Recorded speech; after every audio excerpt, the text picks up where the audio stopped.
अस्सलाम वालेकुम वरहमतुल्लाहि वबरकातुह। વિદ્યાર્થી મિત્રો, આપણે ચેપ્ટર નંબર 8 ની અંદર ગઈકાલની વાત કરીએ તો વિદ્યુત ચુંબકીય તરંગોના ઉત્સર્જનની વાત કરેલી હર્ટ્ઝના પ્રયોગની, જે તમારી બુકમાં ખાલી ટોપિક સ્વરૂપે આપેલો છે. આપણે પ્રયોગની વર્ણનાત્મક રજૂઆત, આકૃતિ પણ દોરેલી, એની સમજૂતી પણ મેળવેલી.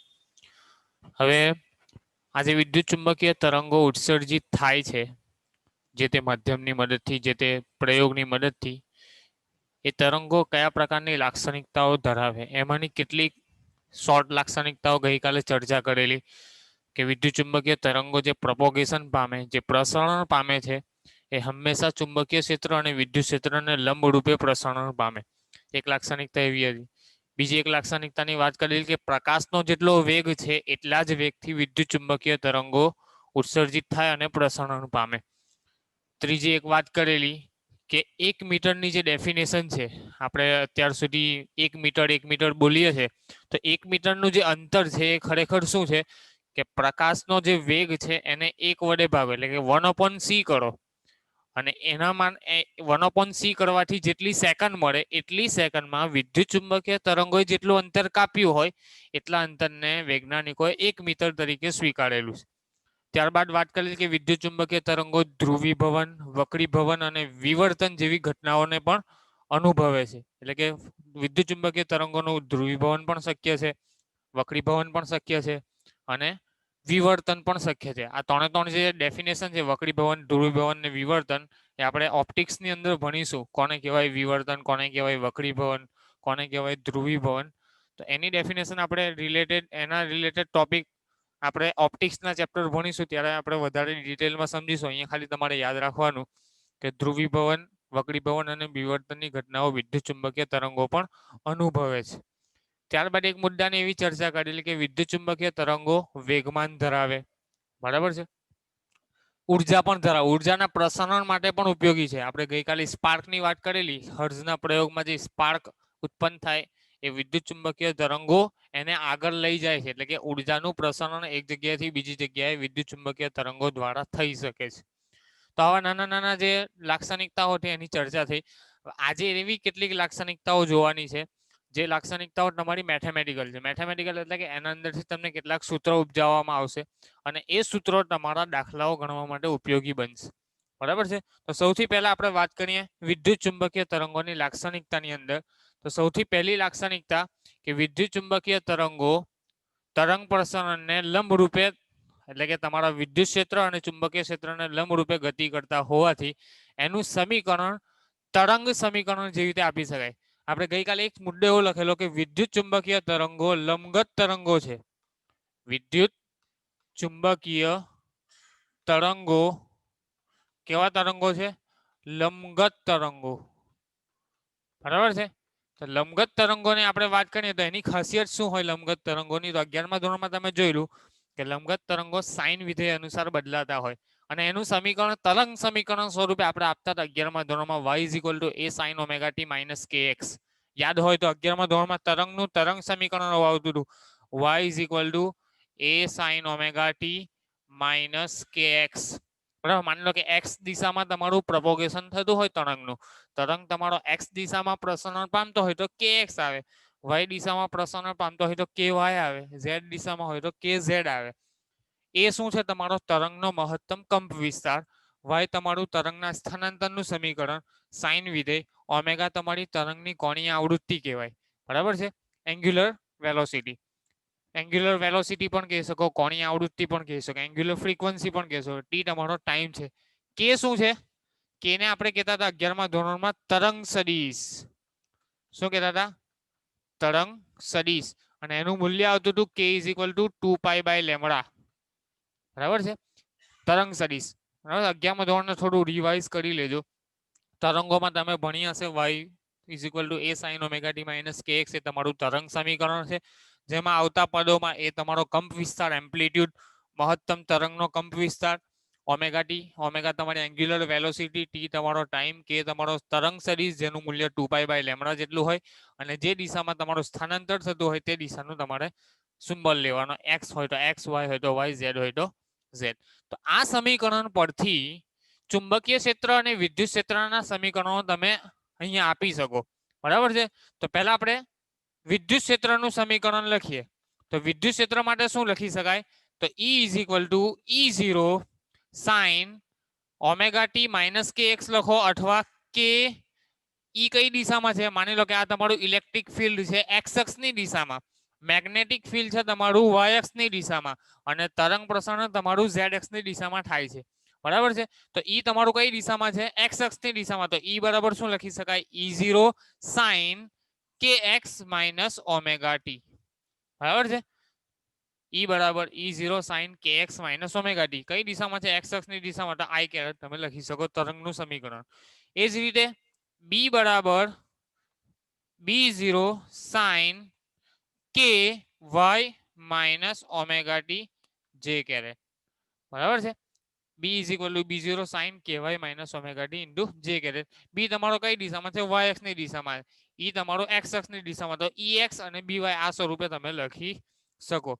બરાબર છે. તો તરંગના સમીકરણ અનુસાર તમે જે આ y is equal two a sin omega T minus કે એક્સ છે એ અનુસાર તમે વિદ્યુત ક્ષેત્ર અને ચુંબકીય ક્ષેત્રના સમીકરણો વિદ્યુત ચુંબકીય તરંગો માટે લખી શકો.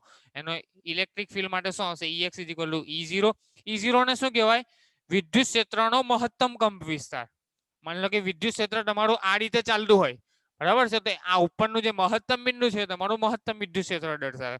અને ચુંબકીય ક્ષેત્ર માની લો કે આ રીતે જાય છે. વિદ્યુત ક્ષેત્ર આ રીતે છે, ચુંબકીય ક્ષેત્ર આ રીતે છે, અને બંનેને લંબરૂપે તમારું તરંગ પ્રસારણ આ દિશામાં થાય છે. બરાબર છે. તો એ રીતે તો આ મહત્તમ કંપ વિસ્તાર વિદ્યુત ક્ષેત્રનો, B0 એ તમારો મહત્તમ કંપ વિસ્તાર ચુંબકીય ક્ષેત્રનો. બરાબર છે. હું લખતો નથી નોમેનક્લેચર, તમારે યાદ રાખવાનું. કે શું છે? તમારો તરંગ સદિશ, તેની વેલ્યુ કેટલી? 2π/λ જેટલી. ઓમેગા તમારી એંગ્યુલર વેલોસિટી, ટી તમારો ટાઈમ છે, અને આ તમારા જે તે દિશાના એકમ સદિશો છે. બરાબર છે. તો આ તમારી પહેલી લાક્ષણિકતા કે તરંગ પ્રસરણની ઘટનામાં જે તમારા ચુંબકીય ક્ષેત્ર અને વિદ્યુત ક્ષેત્ર કયા સમીકરણ અનુસાર બદલાય?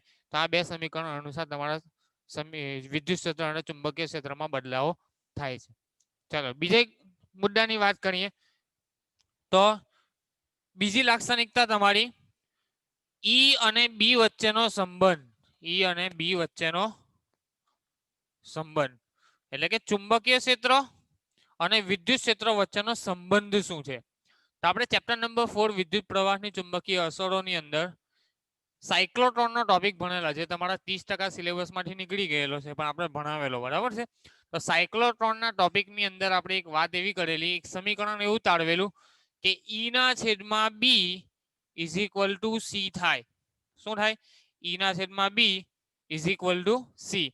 એટલે કે ચુંબકીય ક્ષેત્ર અને વિદ્યુત ક્ષેત્રનો ભાગાકાર. વિદ્યુત ક્ષેત્ર અને ચુંબકીય ક્ષેત્રનો તમે ભાગાકાર કરો તો તમને સી મળે. તો આના પરથી તમને સમીકરણ મળે E is equal to B into C. બરાબર છે. E ઇઝ ઇક્વલ ટુ શું મળે તમને? B into C. એનો મતલબ એવો થાય કે વિદ્યુત ચુંબકીય તરંગો જે તમારા પ્રસારણ પામતા હોય એમાં કોની પ્રબળતા વધારે હોય? ઇલેક્ટ્રિક ફિલ્ડની પ્રબળતા વધારે હોય. કેમ? કે સી સાથે મલ્ટીપ્લાય ને બી કરો તો બી તમારું નાનું હશે. બી ગુણ્યા તમે સી કરો. બી શું છે? તમારું ચુંબકીય ક્ષેત્ર. સી તમારો પ્રકાશનો વેગ 3 × 10⁸. તો 3 × 10⁸ એની સાથે માની લો કે તમારું ચુંબકીય ક્ષેત્ર છે 2 ટેસ્લા જેટલું. તો 2 ટેસ્લા જેટલા ચુંબકીય ક્ષેત્રને પ્રકાશના વેગ સી સાથે ગુણો તો 3 દુ 6 થાય. એટલે 6 × 10⁸ તમને ઇલેક્ટ્રિક ફિલ્ડ મળશે ન્યૂટન પર કુલમ. એ કેટલું મળશે તમને? 6 × 10⁸ ન્યૂટન પર કુલમ.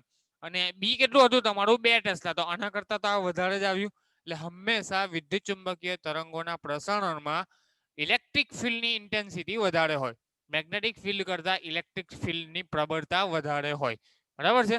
તો અહીંયા આ સમીકરણ પરથી તમે એવું કહી શકો કે તરંગ પ્રસારણમાં વિદ્યુત ક્ષેત્રની પ્રબળતા તમારી ચુંબકીય ક્ષેત્રની પ્રબળતા કરતા વધુ હોય છે. તો આ ઈ અને બી વચ્ચેનો એક સંબંધ છે. એક સંબંધ આપણે આગળ પણ એવો તાળવેલો એક ચેપ્ટરની અંદર. સી બરાબર કંઈક આવું સૂત્ર આવતું હતું 1/μ0 × ε0. લગભગ ચુંબકત્વ અને દ્રવ્યમાં કે એના પછીના ચેપ્ટરમાં આપણે એવું તાળવેલું ઇલેક્ટ્રોમેગ્નેટિક ઇન્ડક્શનમાં હોય. C is equal to 1/μ0 × ε0. બરાબર છે. જ્યાં μ0 શું છે? શૂન્યાવકાશની પરમિએબિલિટી. μ0 શું છે? તમારી શૂન્યાવકાશની પરમિએબિલિટી. મૂલ્ય કેટલું એનું? 4 પાઈ ઇન્ટુ 10⁻⁻7 બરાબર છે 4 પાઈ ઇન્ટુ 10⁻⁻7 ટેસ્લા મીટર પર એમ્પિયર કેવું કંઈક એનો એકમ આવે છે બરાબર છે તો આ તમારો મ્યુ 0 છે એપ્સિલોન 0 એને શું કહેવાય શૂન્યાવકાશની પરમિટિવિટી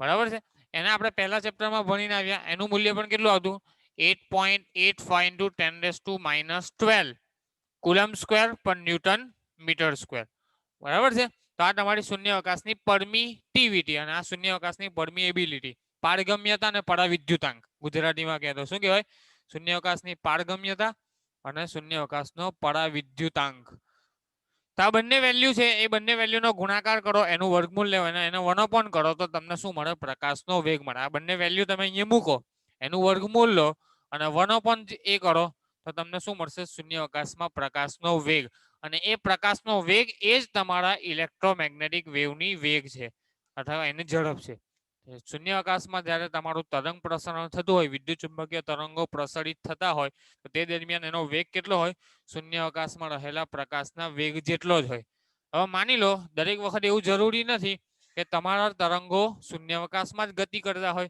કેટલીક વાર તરંગો તમારા માધ્યમમાં પણ ગતિ કરતા હોય તો માધ્યમમાં ગતિ કરતા હોય તો તમારો વેગ શું આવે v આવે અને એના માટે સૂત્ર શું બનશે વેગ v બરાબર 1/μ × જ્યાં મ્યુ ને શું કહેવાય મધ્યમની પરમિએબિલિટી એપ્સિલોન ને શું કહેવાય મધ્યમની પરમિટિવિટી અહીંયા શૂન્યાવકાશની આવતી હતી અહીંયા શું આવશે મધ્યમની આવશે બરાબર છે જ્યારે તમારું તરંગ કોઈ મધ્યમમાં ગતિ કરતો હોય ત્યારે એના વેગનું સૂત્ર શું થશે 1/μ × એપ્સિલોન બરાબર છે √μ × એપ્સિલોન હવે આપણે શું કરીએ સી અને વી નો ભાગાકાર કરીએ જેટલા પણ સૂત્રો આવે છે ને તમે નોટ ડાઉન કરી લેજો જો એક તો આ સમીકરણ 2 પછી આ ઈ અને બી વચ્ચેના સંબંધનું સમીકરણ E = BC બરાબર છે પછી આ સમીકરણ C = 1/μ0 એમાં દરેક નોમેનક્લેચરને ડેટા લખી લેવાના ત્યારબાદ જો મધ્યમમાં ગતિ કરતો હોય તો શું આવશે 1/√μ × એપ્સિલોન હવે આપણે શું કરીએ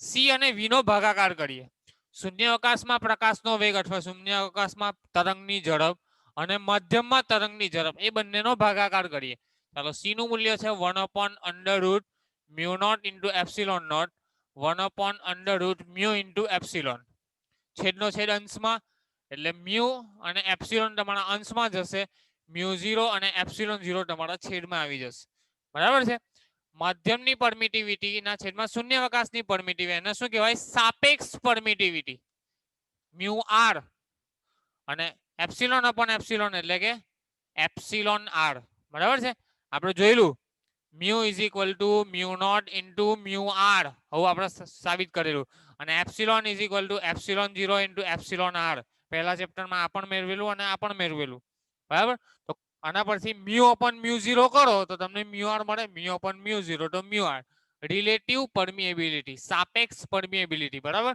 અને ε/ε0 કરો તો એપ્સિલોન r મળશે ε/ε0 કરો તો એપ્સિલોન મળશે એપ્સિલોન r અને એપ્સિલોન r ને શું કહેવાય રિલેટિવ પરમિટિવિટી સાપેક્ષ પરમિટિવિટી સાપેક્ષ પરમિએબિલિટી બરાબર છે ચાલો તો C/V હવે આ જે C/V ગુણોત્તર છે શૂન્યાવકાશમાં પ્રકાશનો વેગ અથવા વિદ્યુત ચુંબકીય તરંગોનો શૂન્યાવકાશમાં વેગ અને વિદ્યુત ચુંબકીય તરંગોનો મધ્યમમાં વેગ આ બંનેનો ગુણોત્તર કરો તો એ તમને આપે રિફ્રેક્ટિવ ઇન્ડેક્સ શું આપે રિફ્રેક્ટિવ ઇન્ડેક્સ ગુજરાતીમાં કહેતો વક્રી ભવનાંક શું કહેવાય વક્રી ભવનાંક બરાબર છે શૂન્યાવકાશમાં પ્રકાશનો વેગ અથવા વિદ્યુત ચુંબકીય તરંગોની શૂન્યાવકાશમાં ઝડપ અને વિદ્યુત ચુંબકીય તરંગોની મધ્યમમાં ઝડપ એ બંનેના ગુણોત્તરને મધ્યમનો વક્રી ભવનાંક કહેવામાં આવે અને વક્રી ભવન 10મા ધોરણમાં તમે સિમ્બોલ ભણી ગયા વક્રી ભવનાંકનો ઈટા અથવા n બરાબર છે વક્રી ભવનાંક = શું થશે μr × એપ્સિલોન r તો આ એક નવું સૂત્ર મળ્યું તમને વક્રી ભવનાંકનું બરાબર છે તો આ તમારી ત્રીજી લાક્ષણિકતા E અને B વચ્ચેના સંબંધ પરથી આગળ ચાલીએ લાક્ષણિકતા નંબર 4 આપણે એવું કીધેલું કે વિદ્યુત ચુંબકીય તરંગો વેગમાન ધરાવે શું ધરાવે વેગમાન ધરાવે ચાલો તો વેગમાનનું સમીકરણ મેળવવું હોય તો કેવી રીતે મેળવાય અથવા પ્રેશરનું સમીકરણ મેળવવું હોય, એવું કહેવામાં આવે છે કે વિદ્યુત ચુંબકીય તરંગો કોઈ પણ સપાટી પર કે કોઈ પણ સરફેસ પર આપાત થાય તો એના પર પ્રેશર ક્રિએટ કરે. શું કરે? દબાણ ઉત્પન્ન કરે. લખી દઈએ આપણે લાક્ષણિકતા. વિદ્યુત ચુંબકીય તરંગો વેગમાન ધરાવે. શું ધરાવે છે? વેગમાન ધરાવે છે. અથવા બીજી ભાષામાં કહીએ તો સપાટી પર દબાણ ઉત્પન્ન કરે. અને ઓબ્વિયસલી વાત છે, કોઈ પણ વસ્તુ, કોઈ પણ પદાર્થને કોઈ પણ સપાટી પર તમે ફેંકો, માની લો કે એક દડાને હું દિવાલ પર ફેંકું તો દડો દિવાલ પર શું કરે? આઘાત લગાડે, એટલે કે પ્રેશર ક્રિએટ થાય, એના પર દબાણ ઉત્પન્ન થાય, એના વેગમાનમાં ફેરફાર થાય અથવા વેગમાન ઉત્પન્ન થાય. બરાબર છે? તો એવું જ અહીંયા છે કે કોઈ વિદ્યુત ચુંબકીય તરંગો છે એ કોઈ સપાટી પર આપાત થાય ત્યારે શું કરે? એ સપાટી પર દબાણ ઉત્પન્ન કરે. બરાબર છે? ભલે નાના મૂલ્યનું દબાણ હોય પણ એની અંદર દબાણ તો ઉત્પન્ન થાય. તો એ દબાણનું આપણે સૂત્ર મેળવવું હોય, દબાણ કેવી રીતે મેળવી શકાય તો એની ચર્ચા કરીએ. આપણે એના માટે આઇન્સ્ટાઈનનું સમીકરણ E = mc² ની મદદ લઈશું. આઇન્સ્ટાઈનનું એનર્જીનું સમીકરણ છે E = mc². બરાબર છે? ઉર્જા બરાબર m × c², માસ × વેલોસિટી. બરાબર? હવે mc² ને આપણે છૂટા પાડીએ તો m × c = E થાય. બરાબર છે? ચાલો, m × c માસ × વેલોસિટી. માસ × વેલોસિટી એને શું કહેવાય? વેગમાન. વેગમાન બરાબર શું? દળ ગુણ્યા વેગ.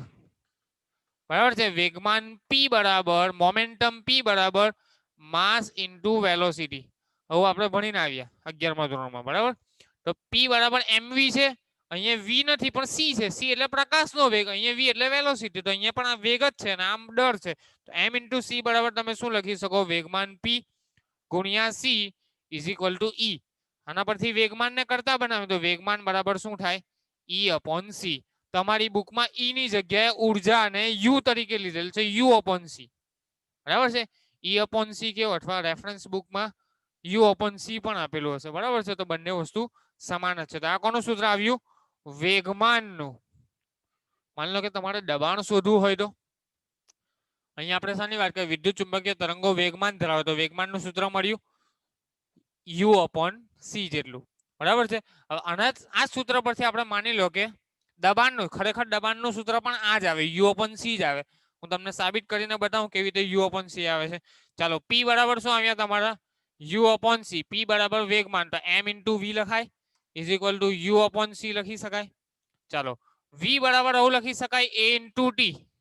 અચળ પ્રવેગી ગતિનું સમીકરણ v = u + at. આવું આવે. જો પ્રારંભિક વેગ તમારો 0 હોય તો તમારું થઈ જાય સમીકરણ v = at.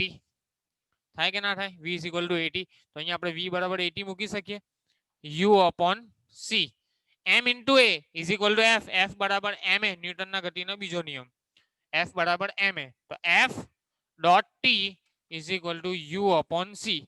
t ને નીચે લઈ જાઓ તો f = U/ct. આ રીતે થાય.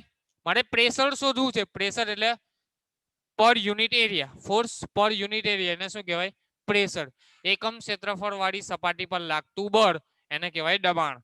તો આપણે એરિયા વડે ભાગી દઈએ બંને તરફ. એ વડે અહીંયા પણ ભાગી દીધા, એ વડે અહીંયા પણ ભાગી દીધા. F/a એકમ ક્ષેત્રફળ દીઠ લાગતું બળ એને શું કહેવાય? દબાણ. તો દબાણ p બરાબર શું થશે? U/act. હવે 1 મીટર² નો એરિયા લઈ લઉં, 1 સેકન્ડનો સમય લઈ લઉં તો દબાણ કેટલું આવે? U/c. વેગમાન જેટલું જ આવ્યું, U/c જેટલું. બરાબર છે? એટલે કે વેગમાન અને દબાણ ખરેખર સમીકરણની દ્રષ્ટિએ તો સમાન જ છે. F/a કરીએ. F/a નો શું મતલબ? એકમ ક્ષેત્રફળ દીઠ લાગતું બળ. તો અહીંયા એકમ ક્ષેત્રફળ છે એટલે અહીંયા પણ ક્ષેત્રફળ એકમ જ આવે. એટલે 1 એકમ ક્ષેત્રફળ લઈ લે. એ બરાબર તમે 1 મીટર² નો એરિયા લઈ લો અને t બરાબર 1 સેકન્ડ લઈ લો તો તમારું સમીકરણ ખરેખર શું થઈ જશે? p બરાબર U/c થઈ જશે. બરાબર છે? તો એકમ ક્ષેત્રફળ વાળી અને એકમ યુનિટ ટાઈમમાં જે U/c નો ગુણોત્તર જે આવે એને શું કહેવામાં આવે? દબાણ. બરાબર છે? એટલે કે વિદ્યુત ચુંબકીય તરંગો દ્વારા સપાટી પર લાગતું દબાણનું સૂત્ર શું થાય? p = U/act. જ્યાં a બરાબર 1 મીટર², t બરાબર 1 સેકન્ડ. ઓકે, ચાલો નેક્સ્ટ ટોપિક જોઈએ આપણે. ઉર્જા ઘનતાની વાત કરીએ. શાની વાત કરીએ? ઉર્જા ઘનતા. બધા સૂત્રોને નોટ ડાઉન કરી લેજો. મેથેમેટિકલ કેરેક્ટરિસ્ટિક્સ છે, બરાબર છે, તમારી ગાણિતિક લાક્ષણિકતાઓ છે બધી વિદ્યુત ચુંબકીય તરંગોની. 5મા નંબરના મુદ્દાની વાત કરીએ તો ઉર્જા ઘનતા, વિદ્યુત ચુંબકીય તરંગોની ઉર્જા ઘનતા. ઉર્જા ઘનતા શબ્દ તમે સાંભળેલો છે. એકમ કદ દીઠ વિદ્યુત ચુંબકીય ઉર્જા, એને શું કહેવાય? ઉર્જા ઘનતા. વિદ્યુત ઉર્જા, એકમ કદ દીઠ વિદ્યુત ઉર્જા આપણે વ્યાખ્યાયિત કરેલી ચેપ્ટર નંબર 2 ની અંદર, જેને કહેવાય ઉર્જા ઘનતા રો ઈ. એકમ કદ દીઠ વિદ્યુત ઉર્જા, એને શું કહેવાય? ઉર્જા ઘનતા. બરાબર છે. કોની ઉર્જા ઘનતા? વિદ્યુત ક્ષેત્રની ઉર્જા ઘનતા, એને રો ઈ નામ આપીએ. એના માટેનું સૂત્ર આવતું હતું 1/2 એપ્સિલોન 0 ઈ સ્ક્વેર. પેજ પલટાવીને ચેપ્ટર નંબર 2 માં જોઈ લેવાનું. કયા થિયરીમાં? કેપેસિટરમાં સંગ્રહાયેલી ઉર્જા 1/2 CV સ્ક્વેર જ્યારે સાબિત કરેલું, 1/2 CV સ્ક્વેર, ત્યારે જ નીચે આ સૂત્ર આપણે તારવેલું 1/ε0 ઈ સ્ક્વેર, ઉર્જા ઘનતાનું, એકમ કદ દીઠ ઉર્જાનું. એ જ રીતે એકમ કદ દીઠ ચુંબકીય ઉર્જાનું સૂત્ર શું આવશે? એકમ કદ દીઠ ચુંબકીય ઉર્જા, એને આપણે નામ આપીએ રો બી. બરાબર છે. એને પણ શું કહેવાય? ઉર્જા ઘનતા. ઉર્જા ઘનતા. ઓકે, તો એના માટેનું સૂત્ર આવતું હતું 1/2 બી સ્ક્વેર અપોન મ્યુ 0. બરાબર છે. આ પણ આપણે લાસ્ટ ચેપ્ટરમાં જોયેલું. ઓકે, ઇન્ડક્ટર વાળા ચેપ્ટરમાં 1/2 બી સ્ક્વેર અપોન મ્યુ 0. હવે આ ઇલેક્ટ્રિક ડેન્સિટી અને આ મેગ્નેટિક ડેન્સિટી, આ બંનેને કમ્બાઈન કરો તો તમને વિદ્યુત ચુંબકીય તરંગોની ઉર્જા ઘનતા મળે. વિદ્યુત ચુંબકીય તરંગોની ઉર્જા ઘનતા મેળવવી હોય તો ઇલેક્ટ્રિક અને મેગ્નેટિક, કેમ કે વિદ્યુત ચુંબકીય તરંગો વિદ્યુત ક્ષેત્ર પણ ધરાવે, ચુંબકીય ક્ષેત્ર પણ ધરાવે, તો બંનેની કમ્બાઈન કરો તો તમને કુલ ઉર્જા ઘનતા મળશે. કુલ ઉર્જા ઘનતા કોની? વિદ્યુત ચુંબકીય તરંગોની.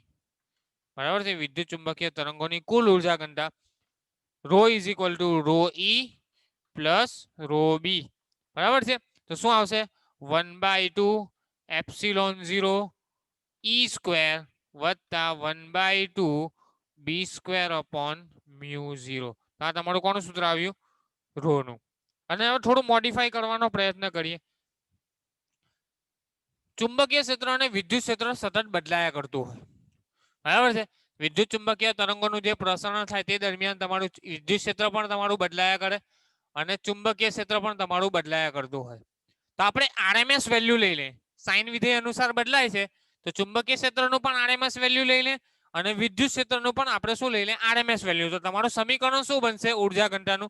1/2 એપ્સિલોન 0 ઈઆરએમએસ નો સ્ક્વેર. શું થઈ જશે? વિદ્યુત ક્ષેત્રનું આરએમએસ મૂલ્ય, કેમ કે બદલાયા કરે તો આપણે આરએમએસ વેલ્યુ લઈ લેવાની.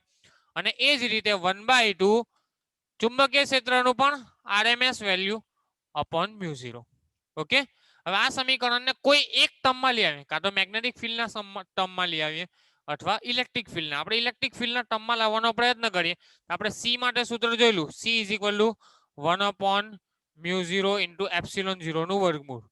બરાબર છે. અને બીજું આપણે જોયું E is equal two BC. Okay, તો ERMS is equal two BRMS into C લખાય. ERMS is equal two BRMS into C. ચાલો આપણે કરતા બનાવીએ BRMS ને, તો BRMS બરાબર શું થશે? ERMS ના છેદમાં C. ઓકે, ચાલો વર્ગ કરી દે તો BRMS નો સ્ક્વેર, BRMS નો square is equal to ERMS નો સ્ક્વેર ના છેદમાં C સ્ક્વેર. આવું થાય. ચાલો C ની કિંમત મૂકો તો ERMS નો સ્ક્વેર અને C ની કિંમત શું છે? μ0 ઇન્ટુ એપ્સિલોન 0 નું વર્ગમૂળ. વર્ગમૂળ નીકળી જાય, વર્ગ કરીએ એટલે વર્ગમૂળ નીકળી જશે તો ખાલી શું આવશે? 1/μ0 ઇન્ટુ એપ્સિલોન 0. છેદનો છેદ તમારો અંશમાં, તો BRMS સ્ક્વેર નું સૂત્ર તમને મળશે μ0 એપ્સિલોન 0 ERMS નો સ્ક્વેર. ઓકે, આ કિંમતને આપણે આ સમીકરણની અંદર મૂકીએ. સમીકરણ નંબર 1 ની અંદર આપણે મૂકીએ તો રો બરાબર શું થશે? 1/2 એપ્સિલોન 0 ERMS નો સ્ક્વેર વત્તા 1/2 BRMS ના સ્ક્વેર ની કિંમત અહીંયાથી મૂકીએ. μ0 એપ્સિલોન 0 ERMS નો square upon mu 0 cancel out. ફરીથી તમારું થઈ ગયું 1/2 એપ્સિલોન 0 ERMS નો સ્ક્વેર વત્તા 1/2 એપ્સિલોન 0 ERMS નો સ્ક્વેર. અડધો વત્તા અડધો એક વખત થઈ જશે તો એપ્સિલોન 0 ERMS નો સ્ક્વેર. એ તમારું કોનું સૂત્ર આવ્યું? ઉર્જા ઘનતા, વિદ્યુત ચુંબકીય તરંગોની ઉર્જા ઘનતાનું સૂત્ર છે. Rho is equal to epsilon 0 ERMS નો સ્ક્વેર. આપણે કોના ફોર્મમાં લાવ્યા? પરમિટિવિટી અને વિદ્યુત ક્ષેત્ર. તમે ચાહો તો પરમિએબિલિટી અને ચુંબકીય ક્ષેત્રના ફોર્મમાં પણ આનું સમીકરણ તમે મેળવી શકો. બરાબર છે? એ કંઈક આવું જ આવશે. એ આવું આવશે લગભગ BRMS નો સ્ક્વેર અપોન મ્યુ 0 આવું આવશે. ઓકે, આ પણ ચાલે, આ પણ ચાલે. અહીંયાથી આપણે BRMS ને કરતા બનાવ્યા છે. તમે ERMS ને કરતા બનાવો અને ERMS ની વેલ્યુ અહીંયા મૂકો તો તમને કંઈક આવું સમીકરણ મળશે. બરાબર છે? બંને સમીકરણ તમારા સાચા છે, નોટ ડાઉન કરી લેવાના. આ તમારી લાસ્ટ પ્રોપર્ટી હતી વિદ્યુત ચુંબકીય તરંગોની લાક્ષણિકતા. એક વાત કરી લઈએ વિદ્યુત ચુંબકીય તરંગોની તીવ્રતાની. શાની વાત કરીએ? વિદ્યુત ચુંબકીય તરંગોની તીવ્રતા, ઇન્ટેન્સિટી ઓફ ઇલેક્ટ્રોમેગ્નેટિક વેવ. વિદ્યુત ચુંબકીય તરંગોની તીવ્રતા. તીવ્રતા બરાબર શું થાય? Power upon area. ઇન્ટેન્સિટી એટલે શું? કોઈ પણ વસ્તુની તીવ્રતા એટલે શું? એકમ ક્ષેત્રફળ દીઠ પાવર, એને શું કહેવાય? ઇન્ટેન્સિટી. હવે પાવર એટલે શું? એનર્જી અપોન ટાઈમ ઇન્ટુ તમારા એરિયા ને એરિયા. એકમ સમયમાં ખર્ચાતી જે ઉર્જા હોય એને શું કહેવાય? પાવર.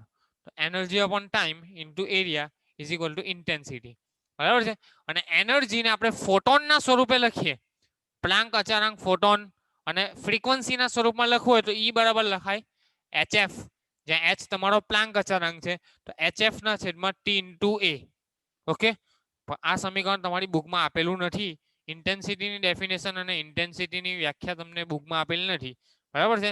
એક વધારાના સમીકરણ તરીકે એડ કરી લેજો. કદાચ કોઈક દાખલામાં તમને જરૂર પડે તો આ સમીકરણ કામ લાગે. એક ફોટોન હોય તો 1 HF, 2 ફોટોન હોય તો 2 HF, 3 ફોટોન હોય તો 3 HF, n ફોટોન હોય તો NHF. તો એનર્જી બરાબર શું આવશે? NHF ના છેદમાં A ઇન્ટુ T. તો એ તમને શું દર્શાવશે? વિદ્યુત ચુંબકીય તરંગોની તીવ્રતા માટેનું સૂત્ર, ઇન્ટેન્સિટી ઓફ ઇલેક્ટ્રોમેગ્નેટિક વેવ. તો આટલી ઘણી બધી લાક્ષણિકતાઓ જોઈ. ગઈકાલે ઘણી બધી લાક્ષણિકતાઓની ચર્ચા કરેલી. આજે મેથેમેટિકલ જેટલી પણ લાક્ષણિકતાઓ હતી એની ચર્ચા કરી અને એના સૂત્રો ઉપજાવ્યા, જેના ઉપયોગથી તમે હવે દાખલાઓ ગણી શકશો. ઓકે, ટાઈમ હોય તો આપણે એક બે દાખલા ગણી હશે. કેટલો ટાઈમ છે? એકાદ દાખલો ગણી જોઈએ. બરાબર, ઉદાહરણનો કે એવો તો કોઈ દાખલો આપેલો હશે.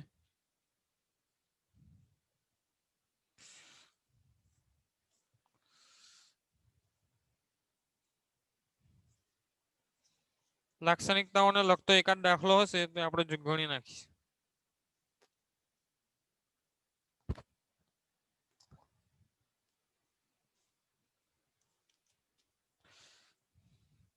જો એક દાખલો આપેલો છે ઉદાહરણ નંબર 8.2 માં. 8.1 નો દાખલો પછી જોઈશું, થોડો લાંબો દાખલો છે. ટાઈમ મુજબ આપણે 8.2 નો દાખલો ગણીએ. શું કીધું છે? એક 25 મેગાહર્ટ્ઝ આવૃત્તિ ધરાવતું સમતલ વિદ્યુત ચુંબકીય તરંગ મુક્ત અવકાશમાં x દિશામાં ગતિ કરી રહ્યું છે. આવૃત્તિ તમને આપેલી છે કેટલી? 25 megahertz. F is equal two 25 megahertz. ચોક્કસ સમયે અને અવકાશના એક ચોક્કસ બિંદુ આગળ વિદ્યુત ક્ષેત્રનું મૂલ્ય E બરાબર 6.3 જે કેરેટ વોલ્ટ પર મીટર છે. તો આ બિંદુ આગળ B નું મૂલ્ય શોધો, ચુંબકીય ક્ષેત્રનું મૂલ્ય શોધો. તો સિમ્પલ વસ્તુ છે, ચુંબકીય ક્ષેત્ર શોધવાનું છે. વિદ્યુત ક્ષેત્ર તમને આપેલું છે, પ્રકાશનો વેગ તમને ખબર છે, E is equal two BC. આ સૂત્ર આપણને ખબર છે, હમણાં જ આપણે જોયું. E is equal two BC. આપણે ચુંબકીય ક્ષેત્ર શોધવાનું છે તો B બરાબર E ના છેદમાં C. E તમારો છે 6.3 અને C તમારું 3 ગુણ્યા 10⁸. બરાબર છે? કેલ્ક્યુલેશન કરશો તો તમને જવાબ મળશે 2.1 ગુણ્યા 10⁻8 ટેસ્લા. કેટલું આવશે તમારું ચુંબકીય ક્ષેત્ર? B બરાબર 2.1 ગુણ્યા 10⁻8 ટેસ્લા. આગળ તમને લખેલું છે એમાં દિશા શોધવા માટે આપણે નોંધીએ કે ઈ એ y દિશામાં છે અને તરંગ x દિશામાં, તો ચુંબકીય ક્ષેત્ર તમારું z દિશામાં જ આવશે ને. સિમ્પલ વસ્તુ છે. ઈ તમારું કઈ દિશામાં છે? ઈ તમારું આપેલું છે જે કેરેટ એટલે y દિશામાં. તરંગનું પ્રસરણ, તરંગ પ્રસરણ તમને આપેલું છે x અક્ષની દિશામાં, તો ચુંબકીય ક્ષેત્ર કઈ દિશામાં હોવું જોઈએ? z ની દિશામાં જ હોય ને. આ બંનેને લંબ, બરાબર છે. તો તરંગ પ્રસરણ પ્રમાણે ચુંબકીય ક્ષેત્ર તમારું આટલા મૂલ્યનું અને કઈ દિશામાં? k કેરેટની દિશામાં એટલે કે z ની દિશામાં તમારું ચુંબકીય ક્ષેત્ર હશે. બરાબર છે. એટલે લખવું હોય દિશા સાથે અને લખવું હોય તો b બરાબર આવું લખી શકાય 2.1 ગુણ્યા 10⁻8 ટેસ્લા k કેરેટ. ઓકે, દિશા સહિત લખવું હોય તો તમારું ચુંબકીય ક્ષેત્રનું મૂલ્ય તમે આ રીતે લખી શકો. ઓકે, બીજા ઘણા એક્ઝામ્પલો છે, નેક્સ્ટ ટાઈમ આપણે જોઈશું. Okay, thank you.